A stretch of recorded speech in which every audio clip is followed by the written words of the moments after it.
there's a little paradox that I discovered. We all need oxygen in order to live, right? But guess what oxygen does? It oxidizes our cells. And as a result, our body cells atrophy and age. There is no escape. And in this way, we co-suffer. But knowing suffering also leads us to seeking liberation. Suffering is a contributing condition for learning the Buddhist way. Let me say that the Bodhisattva view is understanding impermanence and therefore seize the moment to live life without attachment. Until 2025, it is us prompting AI. Let me warn you that from 2026 onwards, AI is going to prompt us. One way out is communities. Each of us on our own will not be able to overcome the systemic forces that AI is generating. We can beat that if we as a community believe in values, human values. Sometimes we have to choose. Do you prefer to lie on real grass or do you prefer to lie on fake grass? Where is life? Life is in the real grass. So it's the same with AI and humanity, humans, right? So Venerable, I didn't answer your question about whether we lie on the artificial grass or nature. The reason I didn't answer is because whatever I say, I'll be lying. Ha ha ha. Friends, welcome to episode 28 of Vibe with Venerables, 1 hour of light Dharma and dialogue where you get to talk directly to a respected Venerable. I'm Ming, co-founder of Buddhism-dot.net and your host. Today, we continue our 10-session series with the very awesome Venerable Juewei, Director of Nantian Institute's Humanistic Buddhism Center.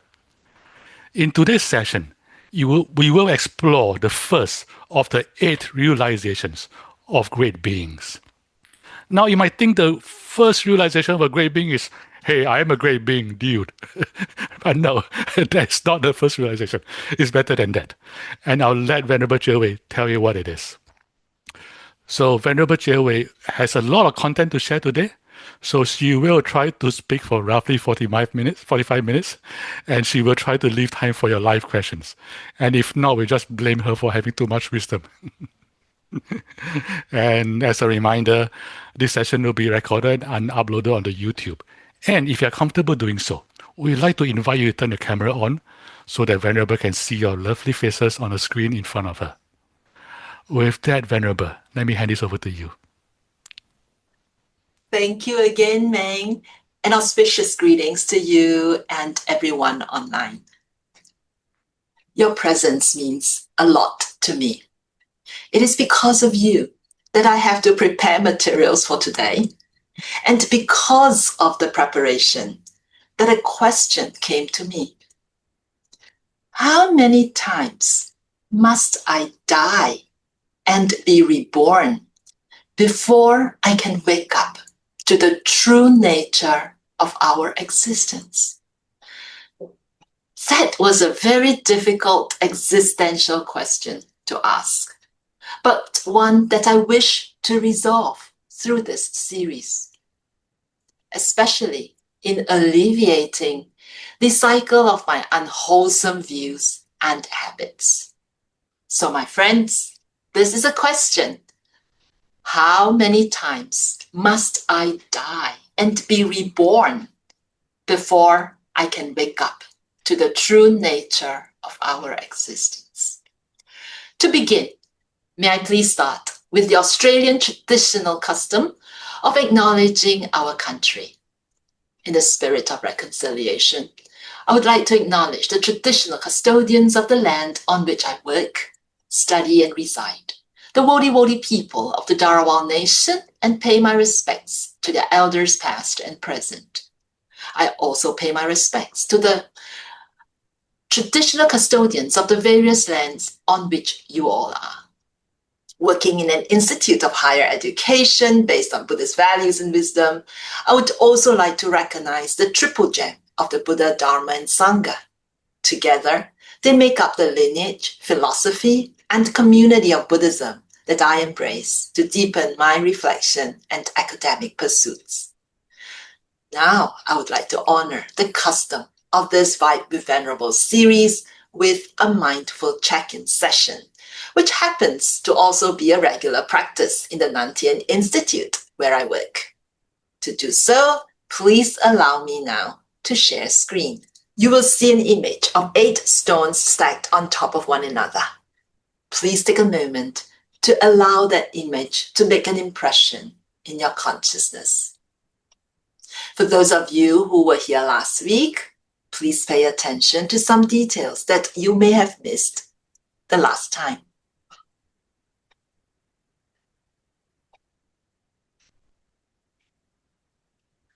Now, when you're ready, please close your eyes.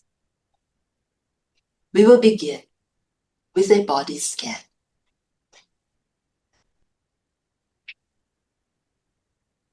Starting from the top of our head. Relax. Relax our forehead, eyes, facial muscles, and our jaws. Relax.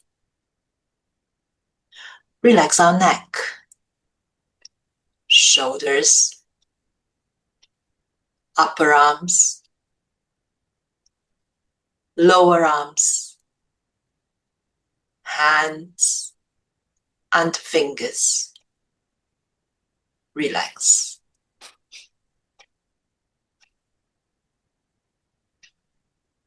Let's relax our back, but still keeping a straight back.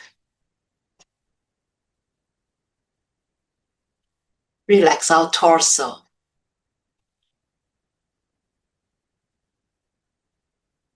Allow your entire upper body to relax.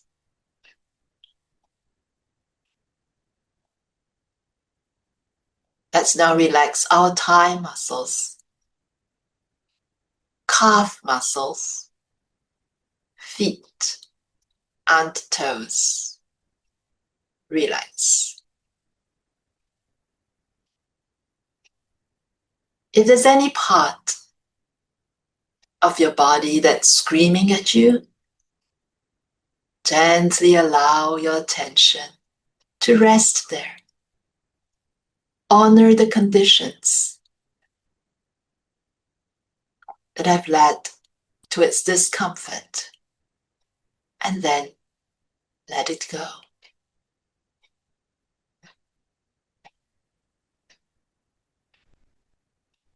As we feel relaxed in body and mind, gently bring your attention to the tip of your nose.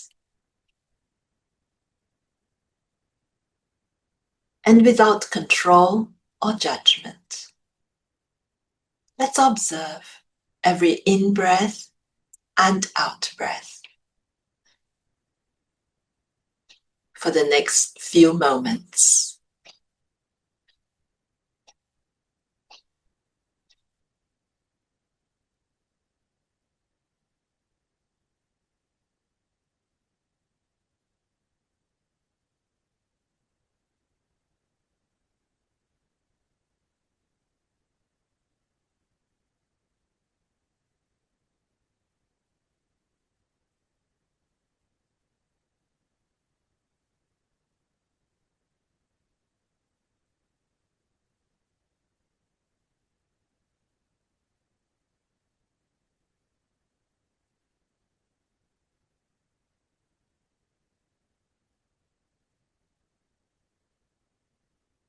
Let's now recall the image of the stacked stones that you saw on the screen previously.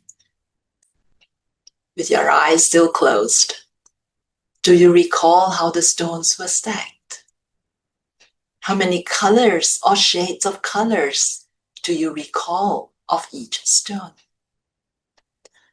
What is the texture of each stone? Do you recall the water in the background, the sky in the background? Anything else in the image? There is no need to struggle. Simply allow the image to return to you in whatever way it likes.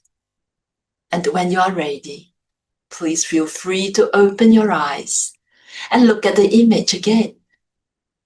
How different is your mental image from this one on the screen?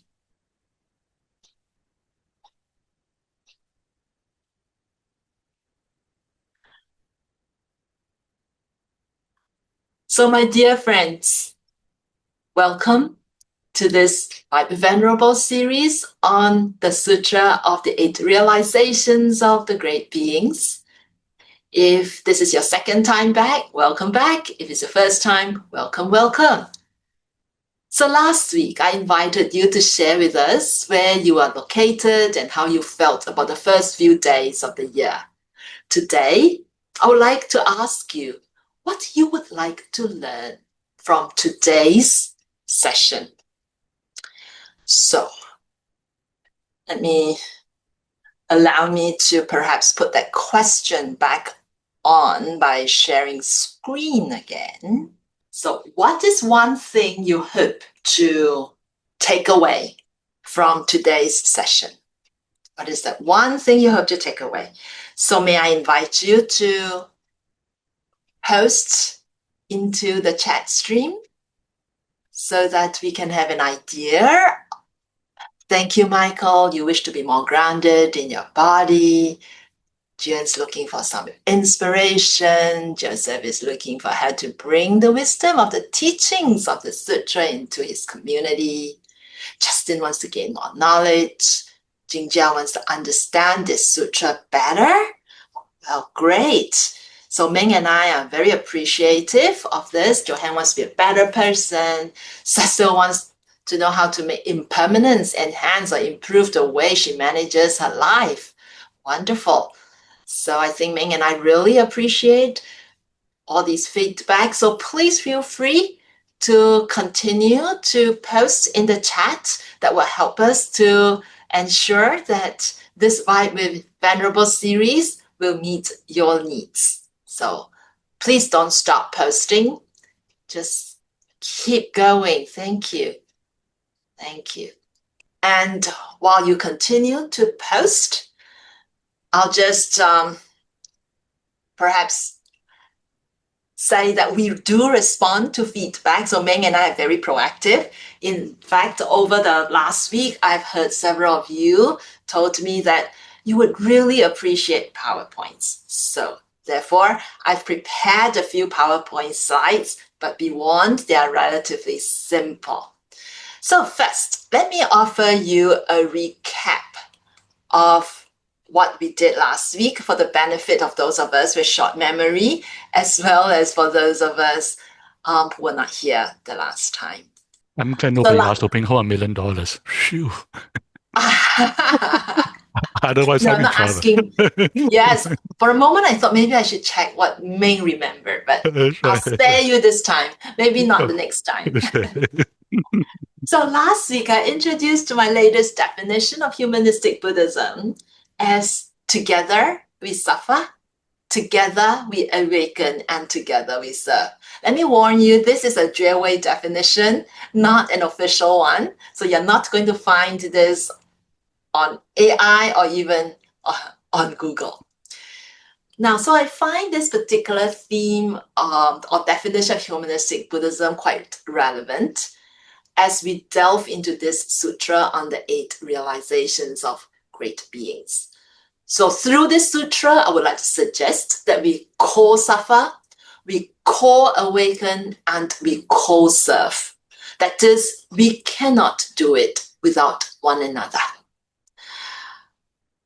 So likewise, so we do not suffer alone, and likewise, we cannot awaken alone. My awakening is going to depend on your awakening and vice versa. That is to say, that I will not be able to get out of the cycle of rebirths without you. So this sutra contains 8 methods for cultivating Buddhahood that great beings or bodhisattvas should awaken to. Hence, it is called the Sutra of the 8 realizations of great beings. So what are bodhisattvas, or who are bodhisattvas? So note, bodhisattvas are accomplished in the work of escaping birth and death and liberating sentient beings. That's why they are a good model for the existential question that I posed at the beginning of today's session. Bodhisattvas do so by developing their mind while engaging with the world at the same time to diminish the suffering of others. So in the words of my dear friend Meg Hart, bodhisattvas must fearlessly face reality, even a reality that they prefer not to know. Why? Because they wish to accomplish a task that is unimaginable and literally impossible, like reducing the suffering of all sentient beings. To do so, bodhisattvas must not be intimidated by the challenges and apparent hopelessness of any situation. So to help us acquire and remember the right view recommended for bodhisattvas, this sutra opens with a gatha to remind us to recite this sutra with a sincere mind every morning and night. Since it is probably morning or night for most of you online, shall we now start to recite this sutra together? So, Sutra of the 8 Realizations of Great Beings. For all disciples of the Buddha, each morning and night, recite with a sincere mind these 8 realizations of a bodhisattva. First, realize that this world is impermanent and that nations are dangerous and fragile. The 4 great elements lead to suffering and are empty, and the 5 aggregates are without a self. All things arise, cease, change, and become different. They are illusory, not real, and cannot be controlled. The mind is the source of unwholesomeness, and the body is a gathering of wrongdoings. Contemplate this, and you will gradually turn away from the cycle of birth and death.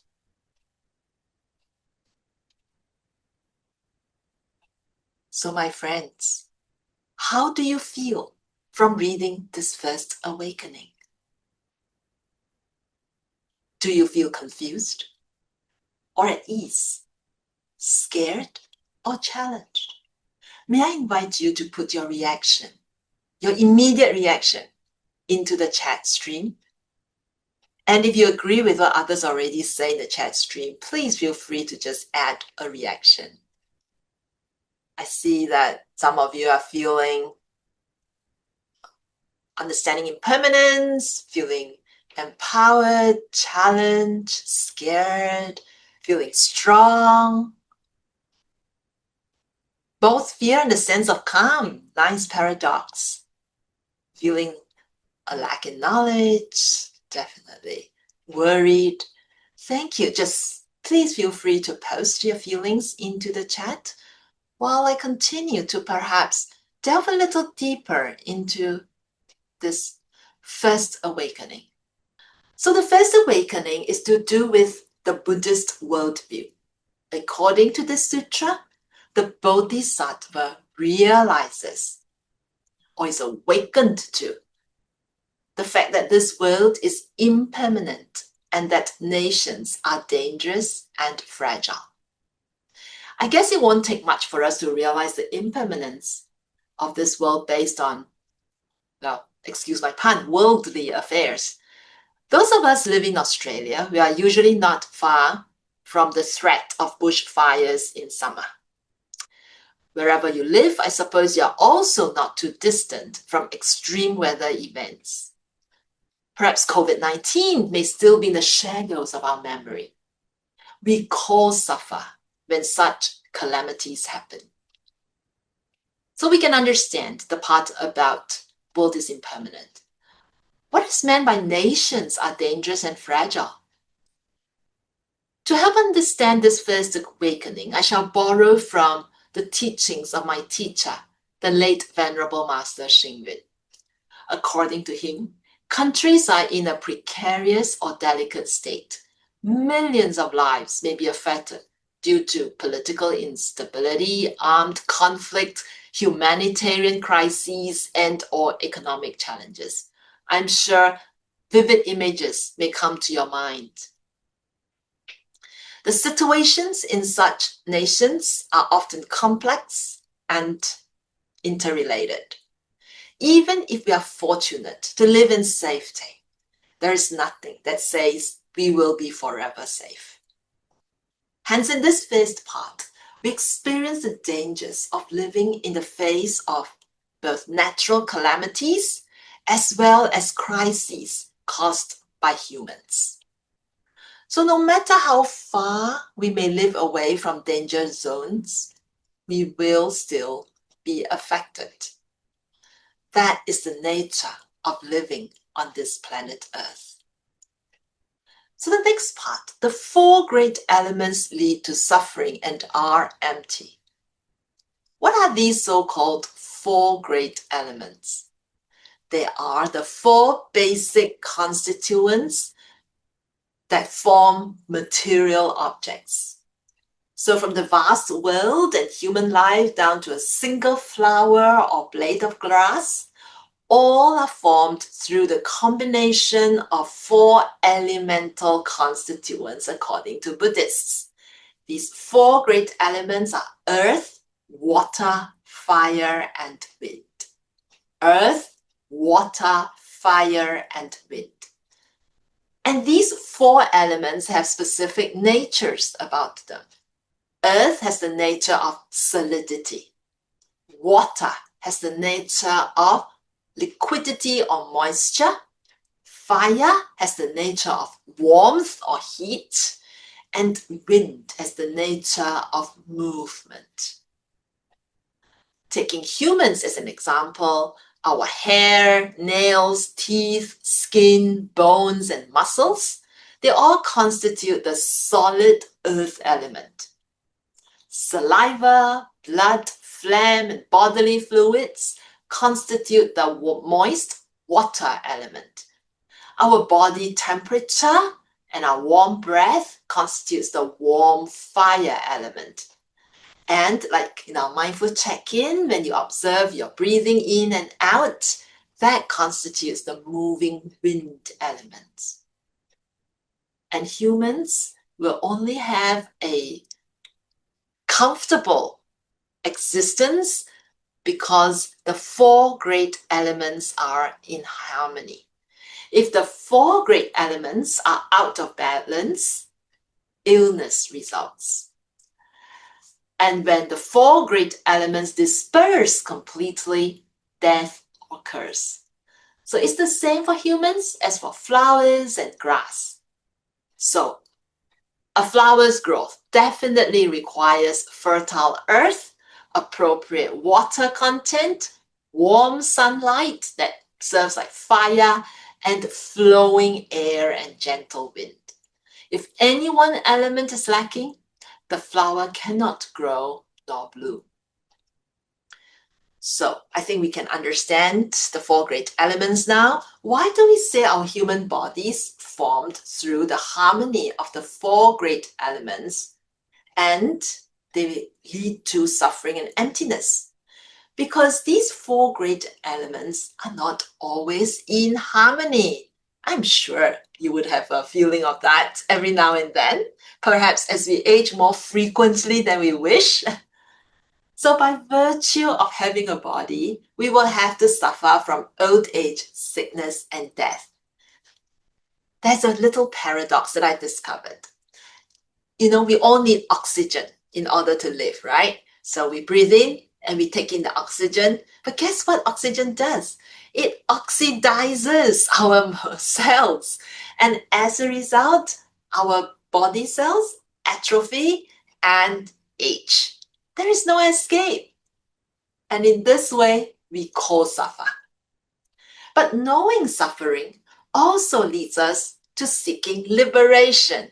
That's why that my existential question in the beginning, how much do I have to suffer before I really will go and look for a way out?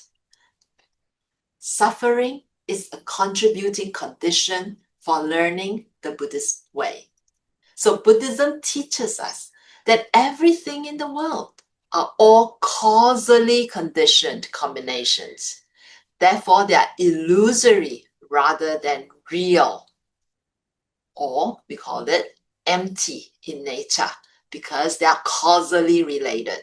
This is why we say the four great elements are suffering and emptiness. So the next part of the sutra says the five aggregates are without a self. Now that represents the Buddhism's view of non-self. Something very unique to Buddhism and a little difficult for many people to appreciate. So what are the five aggregates? For those of you who are familiar, they are the experiences of form, feelings, perception, volition, and consciousness. So I'll repeat that again. The five aggregates that make up a being, a person like me, or any sentient being are form, the physical form, perception, volition, and consciousness.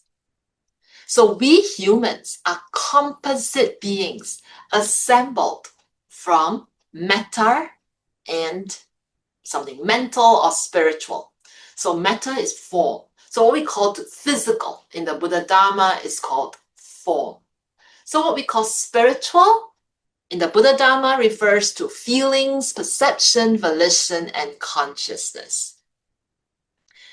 In the interest of time, I will leave the explanation of these to the Q&A with Paul component if you wish to find out more. For now, it suffices to know that we will sink into the quicksand of suffering precisely because we grasp at anything that identifies us as a real person, a real self, and when it is only a convenient label. So the Juewei of today is going to be different than the Juewei of next Saturday, and definitely is different from the Juewei of last week because I have had many experiences through my form, feelings, perception, volition, and my consciousness have changed. That's this, but unfortunately, we tend to like to grasp onto a fixed identity of ourselves. For example, my 25-year-old self, and think that I'm always 25. Unfortunately, that's called an illusion. And if we do any of that and we don't understand and we grasp onto my 25-year-old self, I'm bound to suffer. So the next part, all things arise, cease, change, and become different. They are illusory, not real, and cannot be controlled. My friends, can you name anything that remains unchanged in this world? If you can, please post it in the chat. I'd like to know what it may be. So the Diamond Sutra, another sutra in the Buddhist world that is, especially in the Mahayana Buddhist world, is really quite popular. It states, and I quote, all conditioned phenomena are like dreams, illusions, bubbles, and shadows, like dew and lightning. Contemplate them thus, unquote. So the wealth, honor, and glory of the world are indeed just like dreams, illusions, bubbles, and shadows. Even the very body that we cherish and care for daily, how many years can they actually live? Well, with today's medical technology, I guess 80 to 100 years old now isn't a big problem. But still, have you found anybody who has lived to 200, 300? I know they are now trying to inject people's consciousness, if they can, or the way they live, who they are, into artificial super intelligences. Till then, even then, that's not the we that we know. So this world, the body and the mind are all in motion, constantly changing and in flux. Impermanence is the nature of this world. It's true for me and it's true for you. So impermanence, my friends, that means we all change. I'll share a little story with you. Once I was walking in the park and I noticed a tree. So the tree had this bark and lots of cracks. So I looked at the tree and I hugged it and said, "Oh, you poor thing, you've got so many cracks on you." And the tree just told me, "Well, they are growing pains." I go like, "Sure, that's correct, because as a tree grows, it pushes the bark open, and therefore, these are growing pains, correct." But the next message from the tree was even better, because the tree tells me, "And you too." So therefore, we co-suffer and we co-awaken. As part of growth, we'll have to learn new things. We have to deal with difficult things in our life. But it is true that we realize that the concept of who we are is constantly changing, and it's illusory, not real. And can we control it? I'm sorry, we can't. So now we work towards the later part of this awakening, where the Sutra reminds us that the mind is the source of unwholesomeness. The biggest defilement, according to Buddhism, is believing in a fixed sense of self. That's our biggest craving that causes suffering. Such a person's mind will be polluted with selfishness, stemming from greed, aversion, and ignorance. There's three poisons. And when selfishness grows, moral principles and other human feelings will be ignored. In this world, small family disputes to great social and national wars arise from the confusion caused by this self-centeredness. So the next part, the body is a gathering of wrongdoings. It warns against how people usually love beautiful bodies and care most about abundant wealth. But at life's end, neither body nor wealth can be taken along. We tend to busy ourselves enjoying bodily pleasures and comforts rather than spending the time to look at purifying and cultivating our own minds.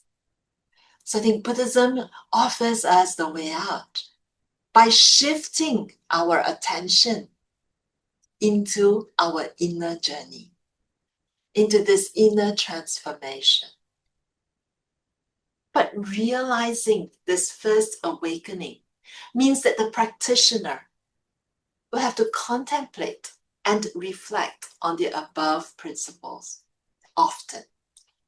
They will transform wrong views into right views. Even with the body, we can become pure and liberated. Therefore, the conclusion of this first realization states, contemplate this, and you will gradually turn away from the cycle of birth and death. So my friends, let's take a look on this whole first awakening again. It is kind of our exit path from the eye of the tornado, seeing that twirling, mess around us, everything flying around us, but recognizing, things are impermanent anyway, that there's nothing to grasp onto, about accepting the situation. And that's about how we react to the mess. And working on this mind. Just at first, it's called the first awakening, right? It hasn't told you the rest yet. There's still 7 more to go. But at least the first part of it is to recognize it's the mind. It's the mind. All right. And in case I leave you feeling like you should now dig a hole in the ground and hide in there till the end of life, let me say that the Bodhisattva view is understanding impermanence and therefore seize the moment to live life. But what's important is the footnote. The footnote is to live life without attachment. Because there are many people who go out and live life and they drink and they have all kinds of pleasures, hedonistic pleasures. But no, what the Buddhists would say is, no, the Bodhisattva lives life in the moment, in service, understanding that we co-suffer, understanding that we co-awaken, and we co-serve.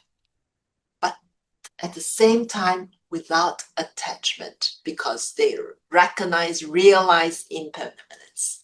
So this is how we can truly find the escape from this endless cycle of death and rebirth of our own unwholesome views and habits. So at this point, I'd like to perhaps invite you to share your insights, comments, and questions. So since we don't have very much time in these Q&A sessions, if you do have a pressing question or a difficult question that may invite a discussion, please feel free to ask it first and not leave it to the end.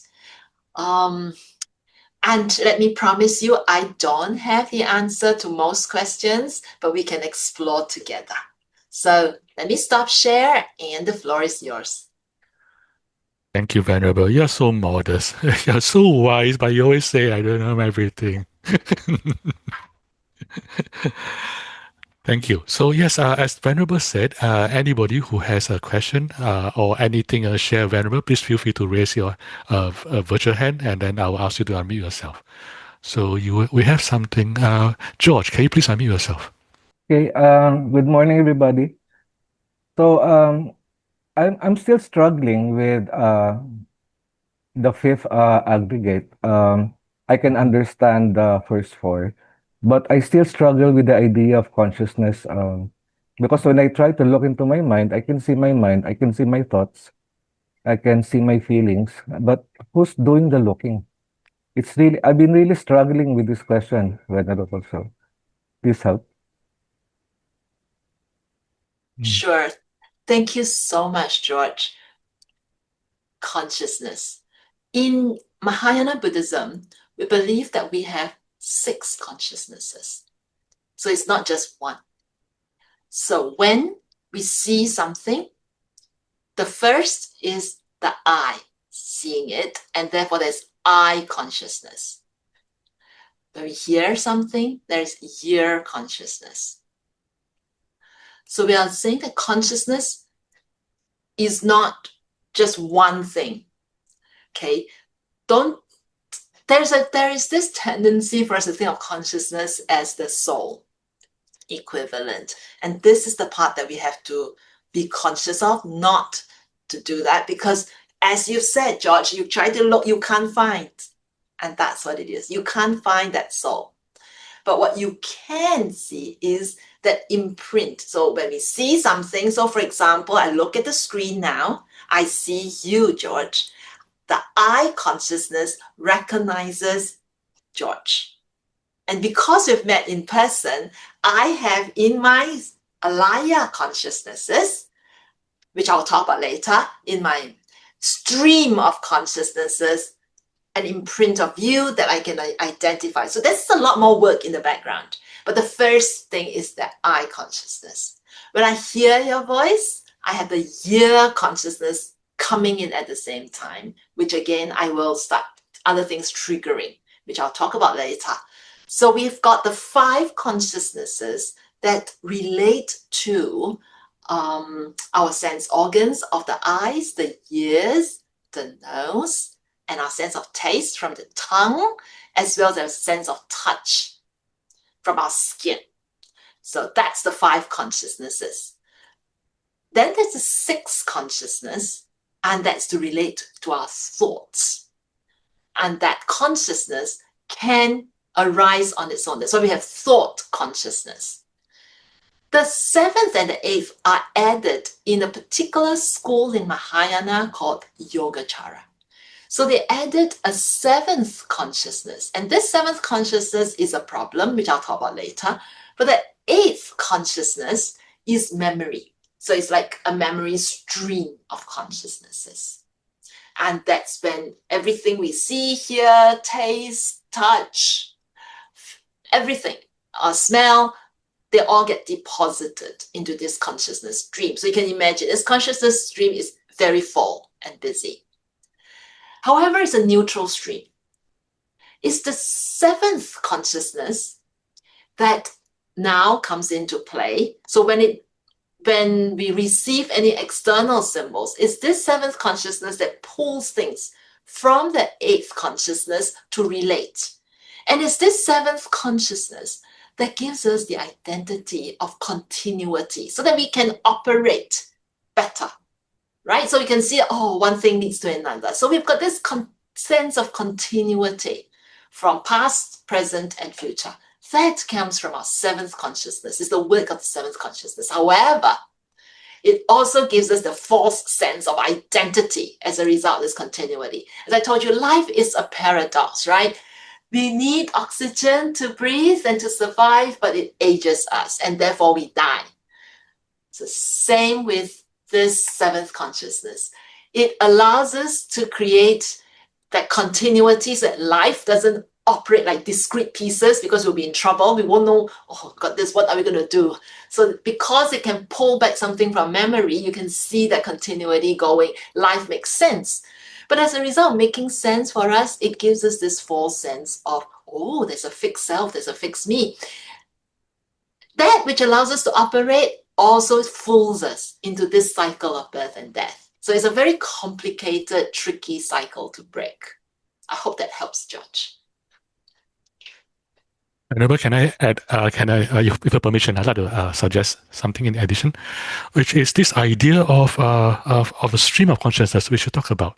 And I found that analogy very illuminating. And there's a pun in there, you can find it in very minute, which is the analogy of a candle light. Right, so the flame on the candle, every moment it changes, but the most important thing is every moment in the flame was conditioned by the previous moment of the flame. So the flame, because of the heat, then the next moment the flame arises again, and because it keeps doing that, it gives the illusion of a continuous flame, even though every moment of flame is different, each one conditioning the other. And it's the same with what we call the stream of consciousness, which is each moment of consciousness create a condition for the next moment.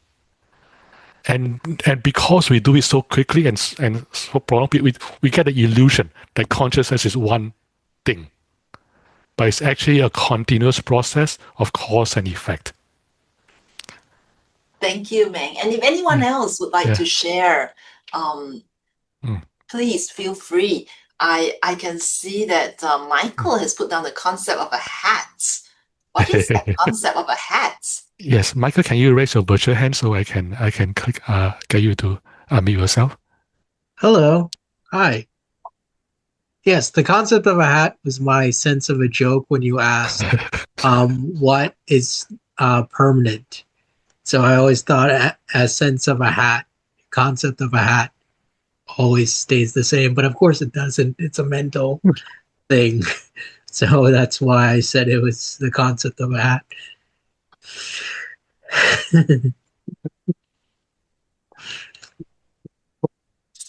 Yes, yes, that's right. The concept of hat, and how you struggle with this sense of a self.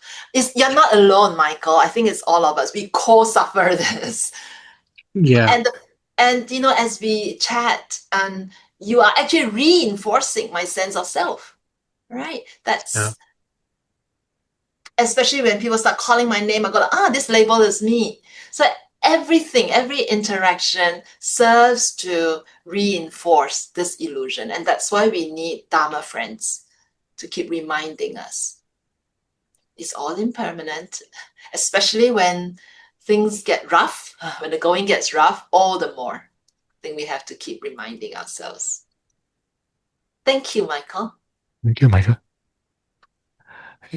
So, Venerable, previously you talked about the Bodhisattva and you defined it as somebody who is fearlessly facing reality. And I find that very attractive because that is precisely the first noble truth. Right? I mean, the Buddha could have ordered the Four Noble Truths in any way, but he put the first noble truth as the recognition of suffering. And I think a lot of people miss that. Is the reason he put as first is because in order to live life to the fullest, to live the other three noble truths, you first have to acknowledge that there is suffering and look suffering in the eye. I see you. You're there. And I'm not afraid of you. Yeah, that's right. Yeah. Okay. I see in the chat, Yes. Louisa Yes. has a question Yes. around the 8 consciousness and AI algorithms. Okay, Louisa. Yes, Can I have you Louisa. unmute yourself? No, it reminds me, I think when you're talking of Venerable, good morning, everyone. Morning in the Philippines, because you're talking about the first until the 8 consciousness. And then it reminds me about how is it related? Seems like there is a parallelism. I mean, like the AI algorithm, that how it works. But how can you connect that with the way the AI algorithm works and also our 8 conscious? You think they are also related? Of The work course. of the work. Yeah. But I have to warn everybody, AI is changing. I think until 2025, it is us prompting AI. So it's from our consciousness. We say, I want something. And then I prompt it, it comes back. So it gives me an answer, which, I process. Let me warn you that from 2026 onwards, AI is going to prompt us. We are going into the world of agents. We are going into the world, actually, I would think a very dangerous world. Remember the awakening that says these nations are dangerous, are entering this danger zone? It's not just nations. I think the entire world is entering these danger zones. Agents are going to operate on behalf of us if we allow them to. So they are going to book our flight tickets. They are going to do everything for us. I don't know what it's going to do to our consciousness. It's now going to be these wonderful agents who will be prompting us to say, it's now time for you to do this. Rather, I don't know where agency is going to be anymore. Already, I think Buddhism tells us that agency is a false concept because we are a product of various conditions. But now the conditions, there's going to be a very strong condition called AI. And I can only put a warning sign out there to tell everyone, be mindful. Be mindful what you want to enter your consciousness and your being, because that's what's going to shape our samsaric cycle. But thank you so much for relating it to one of the hot topics of the world now. Thank you, Louisa. Venerable, you were an AI person before you were a nun. So, and that was many years ago. So, looking at the developments today, are you surprised? I think that it's not about AI, it's about our collective consciousness. If we just look at the collective consciousness of the world, I think we shouldn't be surprised with all the world affairs. All the signs were there. It just takes some minds to put them together. I am taken aback by the acceleration. And we know that's what's happening. It's karmic acceleration.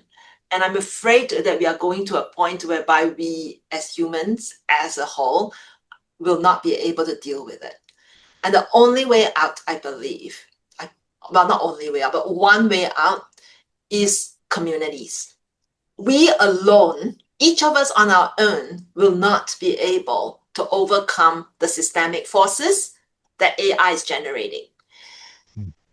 Game theory is at play. Everybody is trying to win based on game theory. Competition is very strong in this capitalist, colonialist mindset. But we can beat that if we as a community believe in values, human values of kindness, of altruism, of service. If we as communities can do that, I think we will be able to survive because we'll build that wall around us. And that's why it's so important to wake up and recognize these forces that AI is, I think, lashing at us. And behind that is a whole big engine. And it has gone so big and wild that I think it was not the original intent, I would imagine, but it's just rolled. So it will take a whole community or many communities to move it in the opposite direction, and that's us. Okay, remember everybody, the Venerable say it's us. We are the heroes we'll be waiting for. Yay! Yes. Venerable, I think we have time for one. Cecil has yes, something one, in the chat. Maybe I think there's time for last question. Yes. Yes, Cecil, are you willing to? Yes. Can you unmute yourself? My question is in the chat box. I am actually throwing a monkey wrench on the concept of impermanence and how we are guided along, navigating our lives. So I'm just saying, what quality of personhood would ever come out from somebody who has not gone into the depths of attachments? Because it is through attachments that you suffer, that you awaken, that there might be something better than this. But if you right in the beginning would navigate life with this caveat, then you will never be able to go into the exploration of its depths. And therefore, I can see limitation in profundity, in the way we engage with people, in the way we offer service, and in the way we offer compassion. It's a monkey wrench, actually. We know it, but sometimes when rules begin to navigate the way we live life, then you're not fully engaging. You are not fully experiencing as a human what you ought to experience, that which will eventually bring you to the heights of liberation. It's just that, because I know that there are some who are very, very disciplined and who would like everything to be straight on the narrow path, but the engagement is shallow because there is no humanity, because no experience of pain, no experience of misery. Where is your humanity? Yeah, you are so right, but you're not human. That's my sort of, reflection. Thank you, Cecil. You remind me of, sometimes we have to choose. What kind of grass do you prefer to lie on?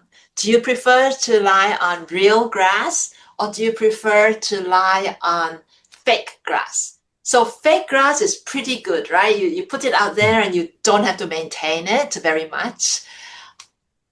Whereas the real grass, you get weeds, you've got to mow the lawn, you've got to do everything. But where is life? Life is in the real grass. So it's the same with AI and humans, right? AI is so nice to work with because it's always pandering to our needs. If there's something one thing that you know is good about AI, it doesn't say no to us. Whatever question you ask, it says yes, but it may not give you what you want. Then it may give you what you desire, but definitely not what you will need at that time. But if you talk to a human, you have to deal with their emotions, you have to deal with their availability. But as a result, we grow. We co-suffer and we co-grow at the same time as a result of one another's strengths and flaws. So yes, thank you, Cecil. That's really good. Thank you, Cecil, for the monkey wrench. I prepared my head, but I didn't prepare my monkey wrench, so I should do that next time. So just Maybe something for quick. Cecil. Maybe something quick from Peggy. Okay, something quick from Peggy. Let's see. Can you unmute yourself, Peggy? Thank you. Thank you so much. Cecil, your comment really was interesting. And what I was thinking or feeling when you were speaking was, I asked myself, is there really anyone who hasn't gone into the depths of attachment? And the type of person you describe, to me, they're attached to their denial. But I don't know. I feel like there isn't anybody who hasn't gone into the depths of attachment.